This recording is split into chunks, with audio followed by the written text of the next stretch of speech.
Did he also mention to me in the past the corruption related to the DNC server? Absolutely. No question about that.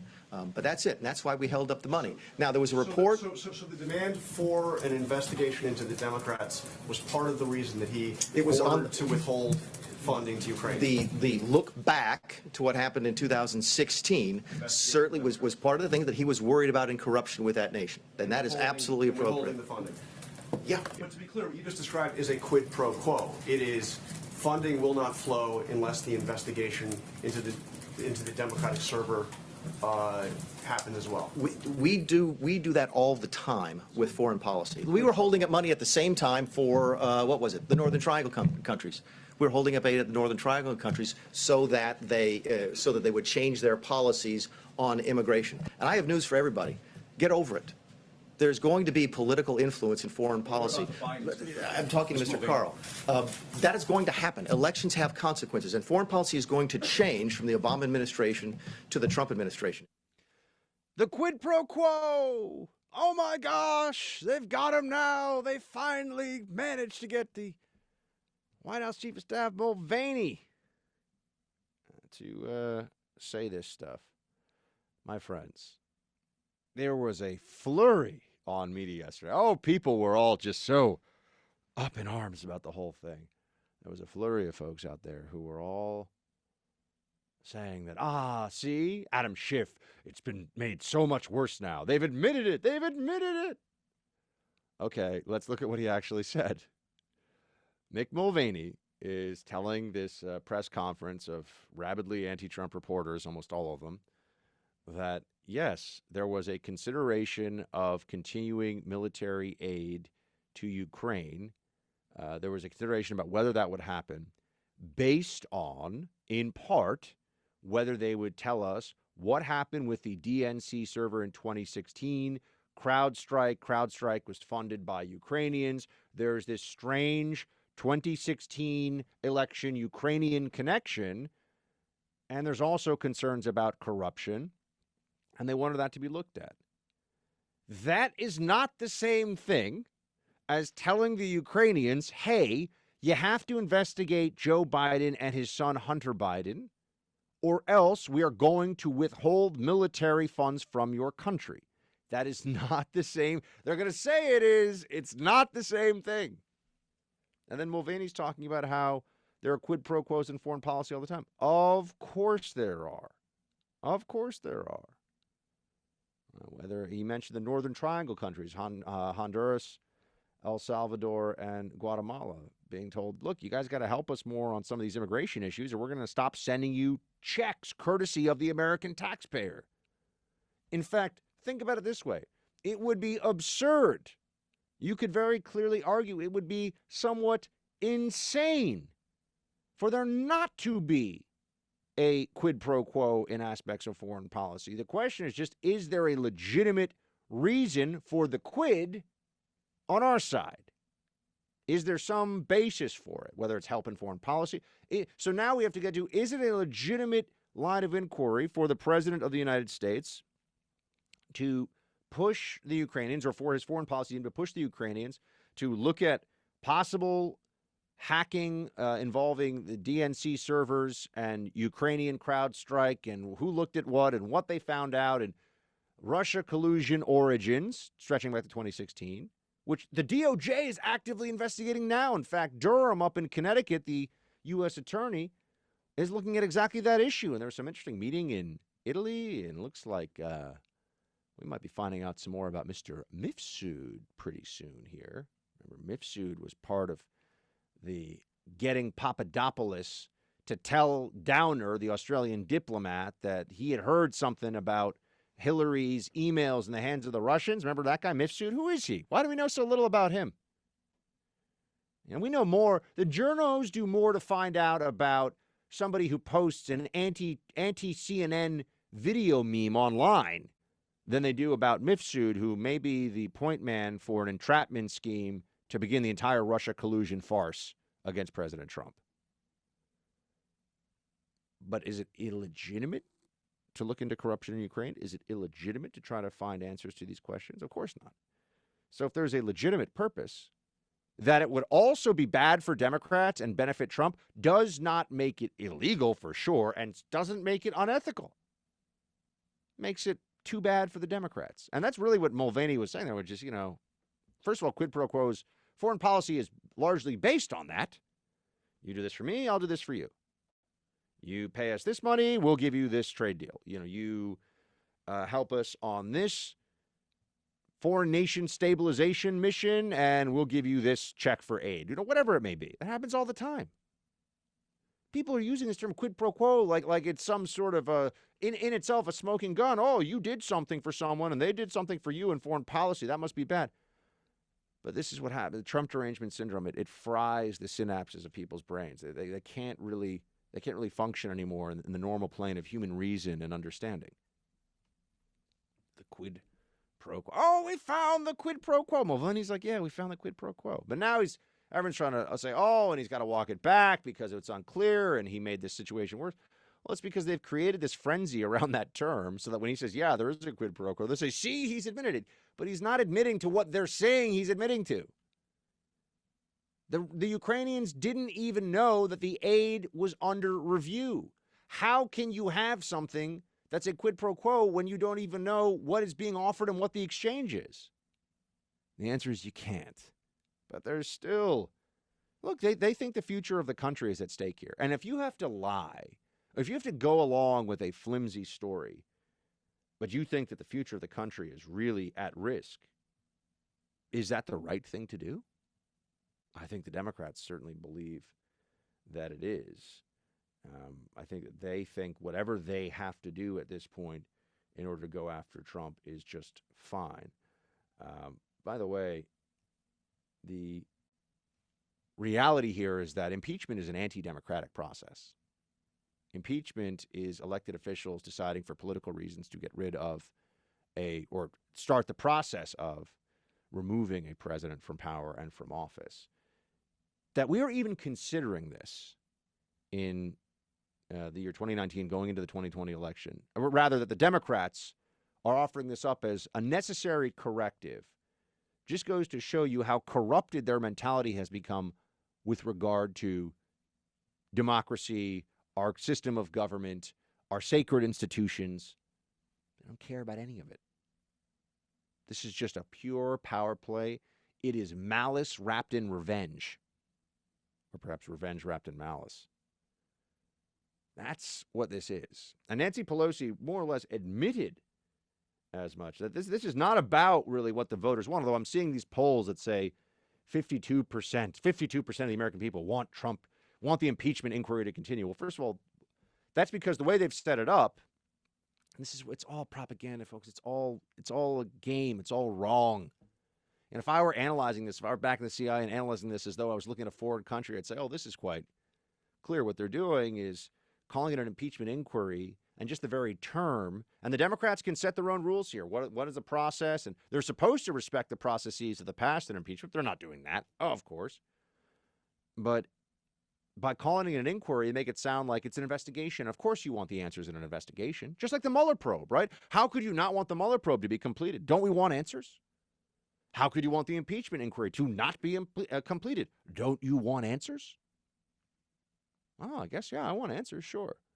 So therefore the public supports the impeachment inquiry. And very, very soon that will morph into, the public must support impeachment then. Because why else would you have an impeachment inquiry? It's all dishonesty. It's all just meant to mislead people, to mobilize the anti-Trump left, and to give the Democrats a political weapon against him. But here's what Pelosi, play clip 6, please. I keep saying to people, impeachment is about the truth and the Constitution of the United States. Any other issues that you have disapproving of the way the president has dealt with Syria, whatever the subject is, reluctance, the cowardice to do something about gun violence, the cruelty of not wanting to help our dreamers and transgendered people, the denial about climate crisis that we face, the list goes on. That's about the election. That has nothing to do with what is happening in terms of our honor oath of office to protect and defend the Constitution and the facts that might support and we don't know where this path will take us, but could take us down a further path. But these two are completely separate. But at what point might you just say, let's let the voters decide? Who said that? No, I'm saying, at what point might you say, let's just let the voters decide? The voters are not going to decide whether we honor our oath of office. They already decided that in the last election. Voters aren't going to decide this. Pelosi's coming out and saying that, of course, and we know that that's true. But I would also note that that list that she rattled off about cowardice to do something on gun violence, cruelty to trans people, climate change crisis, all these things, that is actually what is pushing the impeachment. All this stuff about process, they hate him because of the policies, and they hate him because of who he is. And then they've tried desperately to find some failure within his conduct of the presidency to create the pretext to remove him. But they hate him for all these other reasons. They would find something in the process. But it's the substance of Trump that they object to so much. It's the substance of this president that they cannot abide by, that they cannot accept.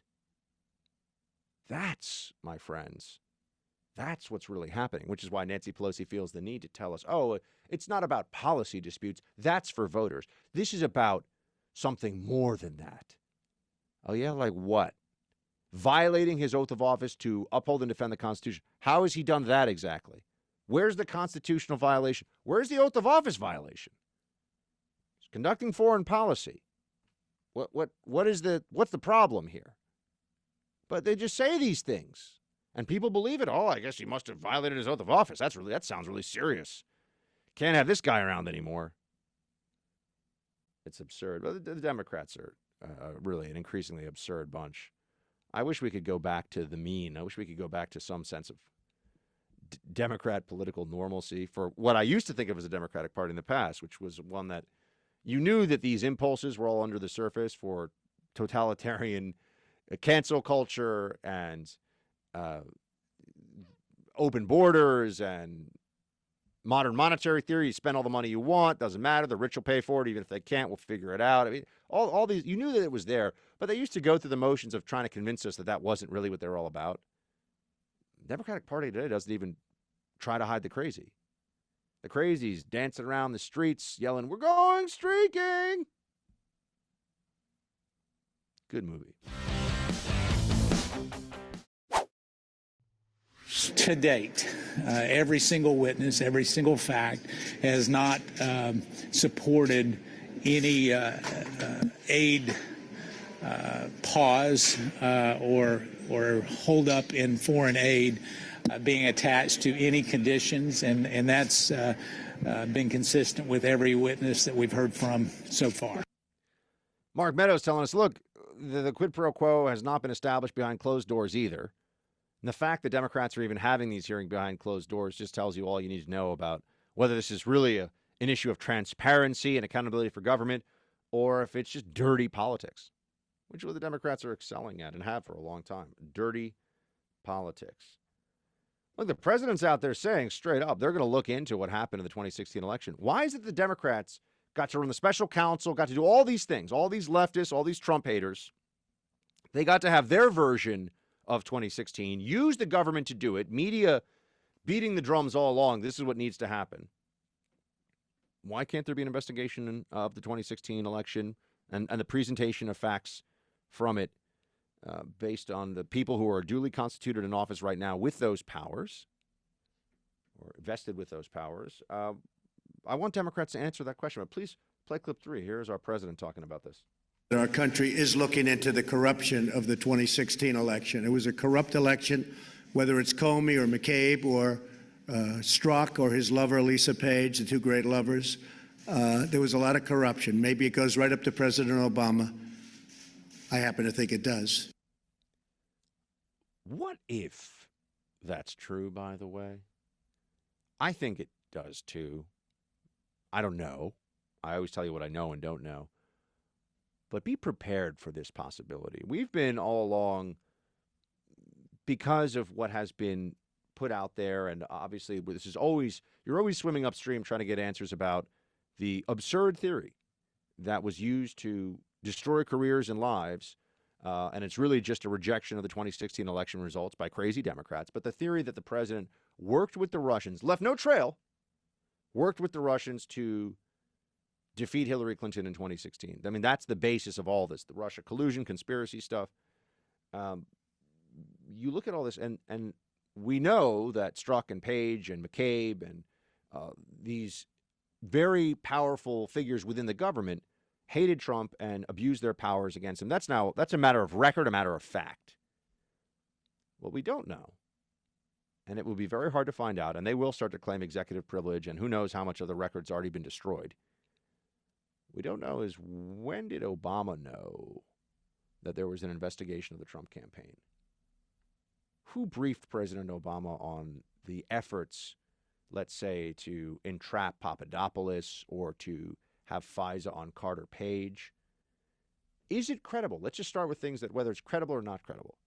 Is it believable that James Comey at the FBI would not have briefed Obama on an ongoing surveillance of not one but two Trump campaign associates, while there were also concerns about Russian interference in the upcoming 2016 election? Is that plausible? I don't find it plausible. I can't tell you one way or the other quite yet, but I think we'll be finding out. And what if it then becomes clear that Obama knew that this was going on? At what point do we take the next step of, was he encouraging it? Did he think that this is something that should have gotten even further resources and attention?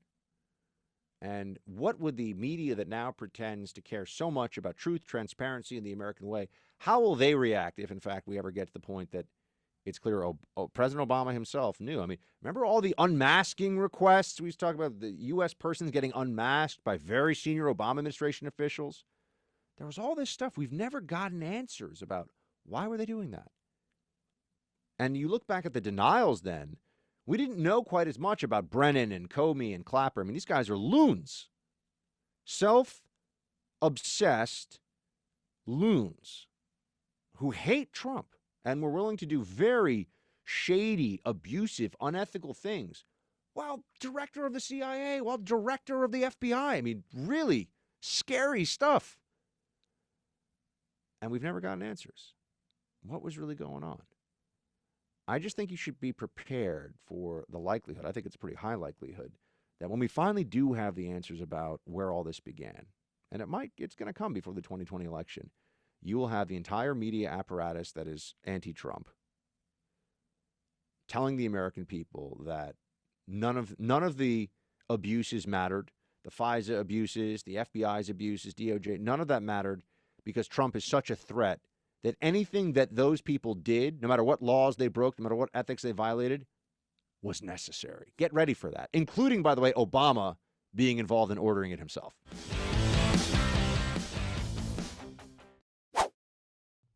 So I do think it is helpful to Democrats in terms of their electoral prospects to, as much as possible, focus on slogans about Trump being a traitor and being crazy and on all these things, and avoid discussion of their actual policy choices. Because not only are their policy choices bad, they can't even really explain them.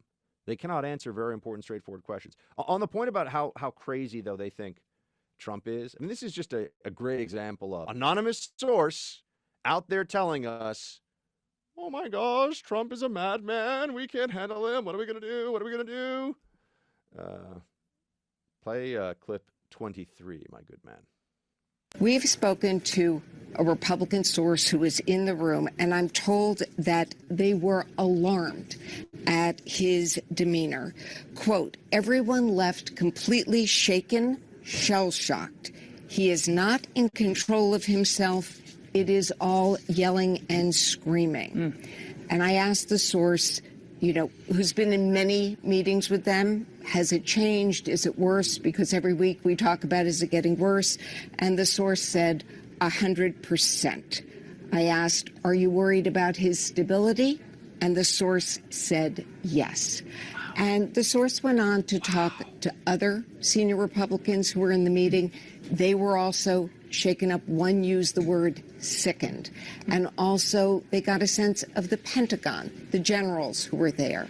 And they were very upset. And the same thing, that this All right, goes so beyond this is just enough. All right, this is we how many times do we go through this cycle? This is its own news cycle. Oh, Trump is crazy. I think we need to remove him with the 25th Amendment because he's crazy.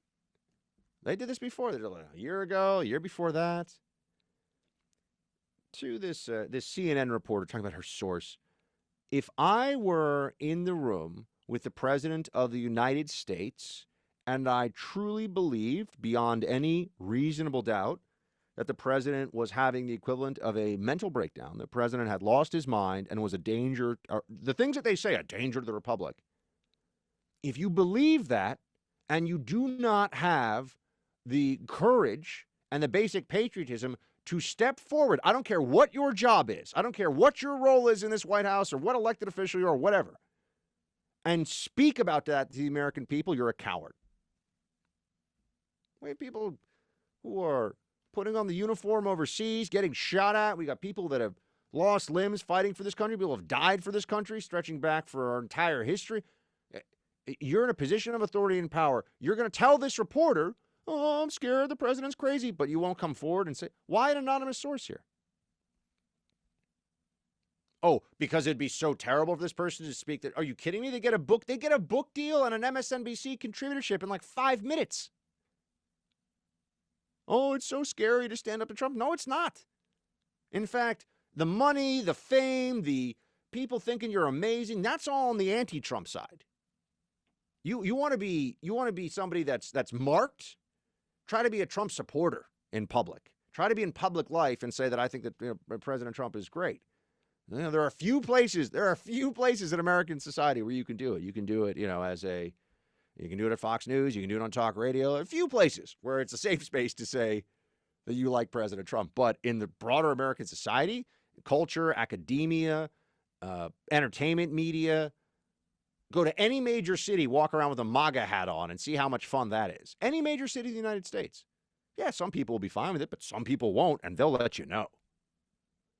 But why can't the expectation be that if there's really such a need, that the president of the United States that is so scary and crazy, that this person wouldn't come forward and say something? No, another anonymous report about how the president's crazy.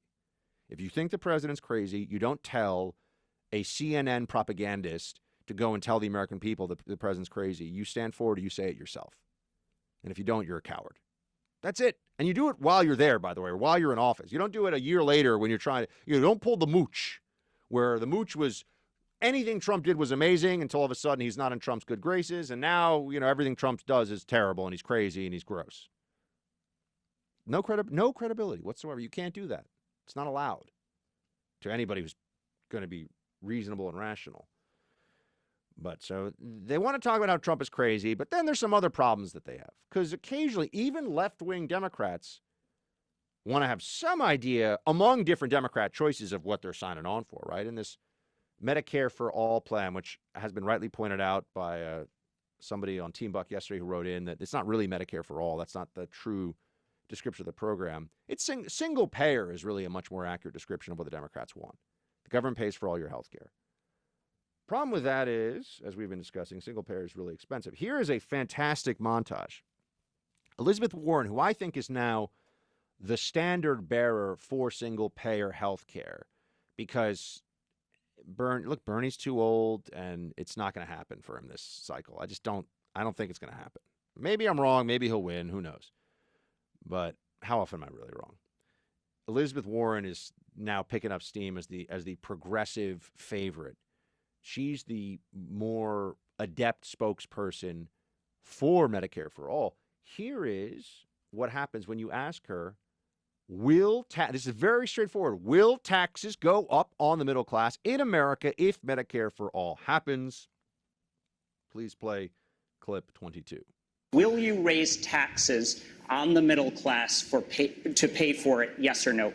Costs will go up for the wealthy and for big corporations, and for hardworking middle-class families, costs will go down. Hard-working middle-class families are going to see their costs go down.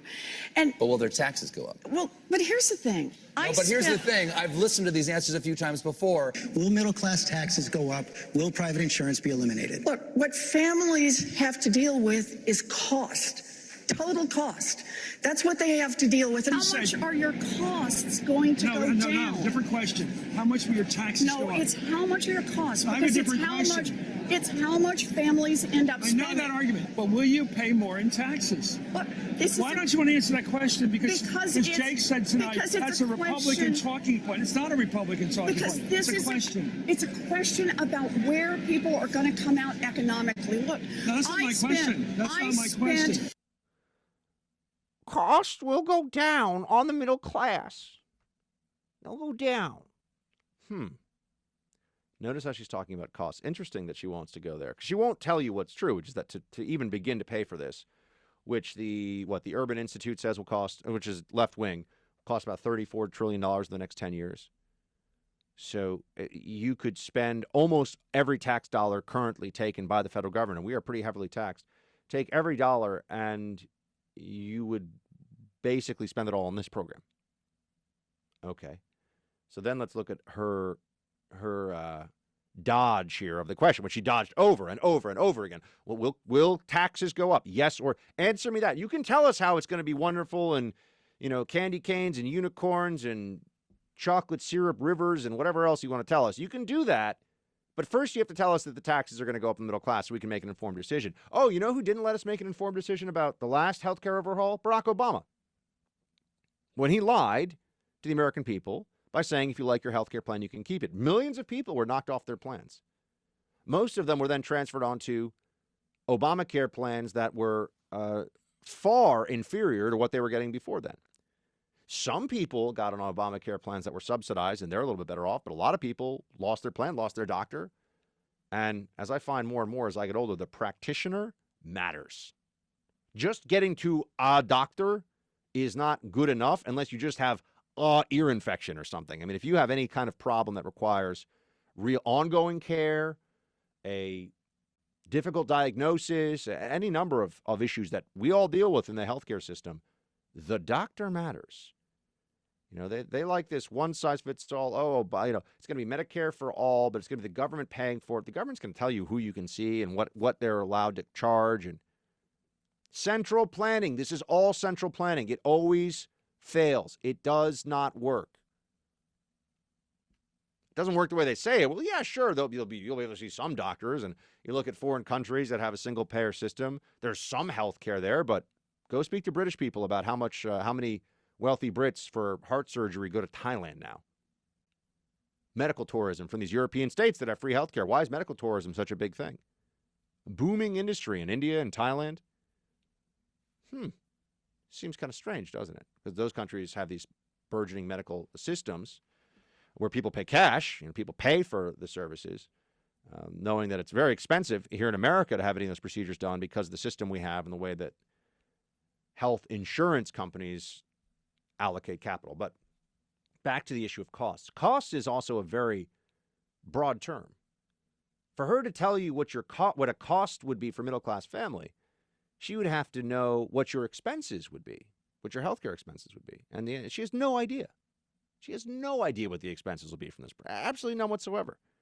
But the promise is that, well, you spend this amount on healthcare right now, you're going to spend less because we're going to siphon money from the wealthy and from corporations into your healthcare plan. We're going to do it so efficiently. We're going to allocate this capital so intelligently that, you're going to have more money in your bank account at the end of the year as a middle-class family under an Elizabeth Warren plan.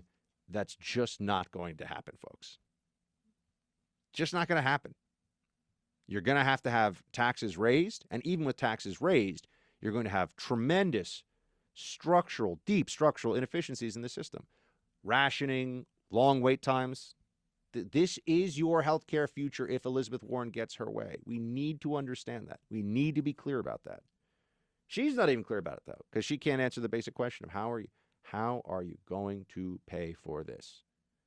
Well, costs will go down for the middle class.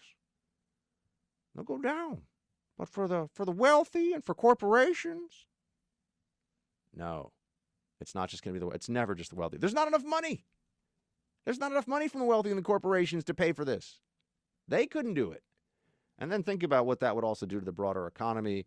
Who invests, who starts new companies, who creates jobs for other people with capital, concentrations of it. And they are more efficient with it than the government will ever be. We already know this, but this is the dream. This has been the dream of progressives and socialists. That's right, socialists in America for over 100 years. That's how close. We should probably remind ourselves of this. That's how close they are at this point. When they say, oh, it's not socialism. Well, this is what the socialists have wanted since the beginning of the 20th century in America. This is what the socialists have wanted since the progressives of Wisconsin were first trying to take ideas from the European continent and apply them here. Statist, authoritarian ideas at that, of redistribution, of class warfare, of Marxism. But I hope we don't have to learn the hard way, because Democrats will want us to learn the hard way. And they won't even learn the lesson when it is hard.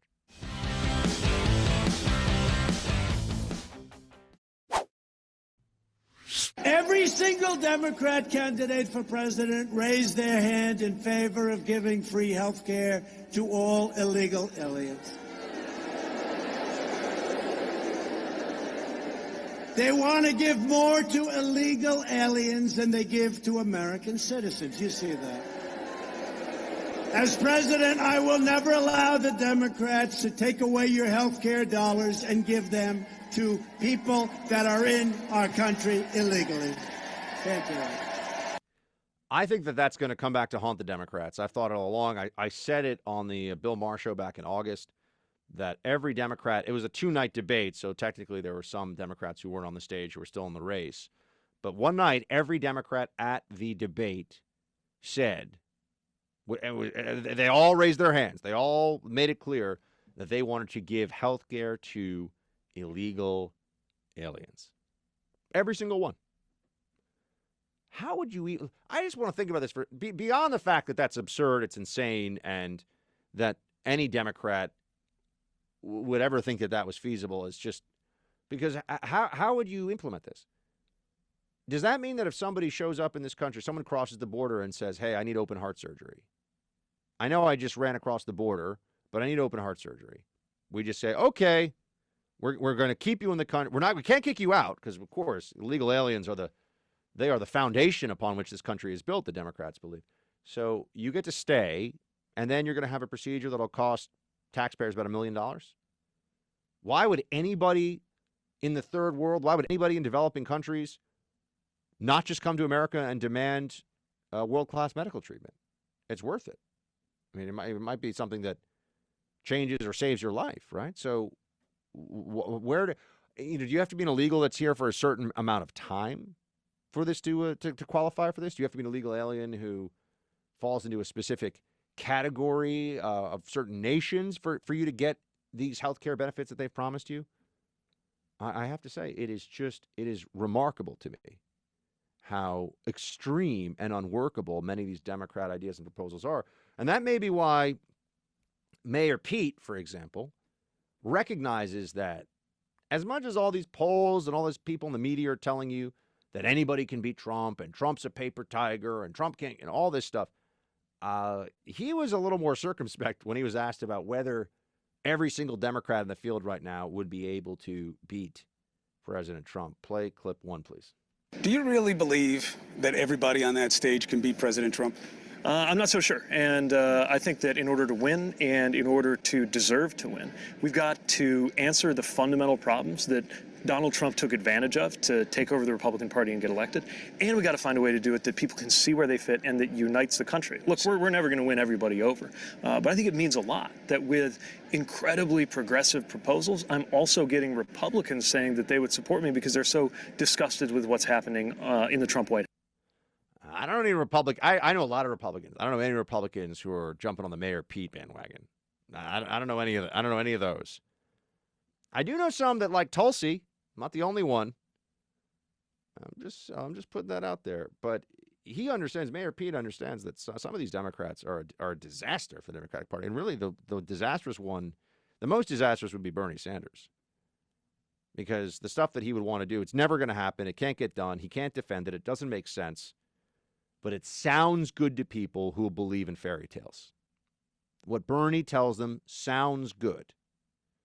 They believe in the magic of the federal government that can provide better health care, more cheaply to people, as if the government is in the business of business and is a creative force and not generally a restrictive and destructive force. This is where you have the baseline philosophical differences between right and left showing themselves.